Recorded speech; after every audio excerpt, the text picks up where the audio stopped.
না, আমার কাছে এই সমস্ত কোনো তথ্য নাই। বিচার তো চলছে। আসামি 164 করেছে। তারপরে চিকিৎসক সম্ভবত আজকে সাক্ষ্য দিবেন। পোস্টমর্টেম অথবা অন্যান্য ফরেন্সিক রিপোর্টের বিষয়ে সাক্ষী হবে। এগুলো এর বেশি আমি জানি না।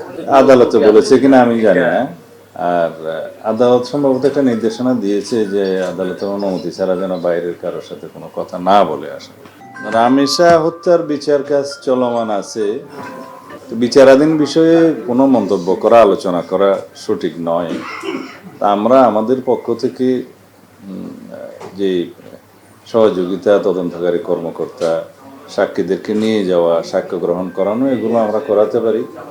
বাকি এটা বিচারকের ফাংশন, এবং বিচার কার্য নিয়ে আমরা কোনো কথা বলতে চাই না। তবে যেহেতু সবার প্রত্যাশা যে একটু সংক্ষিপ্ত সময়ের মধ্যে বিচার কার্যটা শেষ হোক, আমরা সেটা করার ব্যবস্থা করছি। RICL TMX, যুগের পর যুগ স্থাপনা থাকে মজবুত। সাক্ষী শেষ হয়ে গেলে তারপরে আর কিছু আইনানুগ ব্যবস্থা আছে, যেমন আসামিকে সাক্ষ্য গ্রহণের পরে পড়ে শোনাতে হয় সে দোষী কি দোষ নেই, এই সমস্ত বিষয় আছে। তারপরে আর্গুমেন্টের জন্য দিন রাখতে হয়, আর্গুমেন্টের পরে রায়ের জন্য দিন ধার্য হবে, এটা আদালতের বিষয়। তা আশা করছি সংক্ষিপ্ত সময়ের মধ্যে বিচার কার্যটা শেষ হবে। রায় কি হবে, কখন হবে ইত্যাদি, এগুলো আদালতের বিষয়।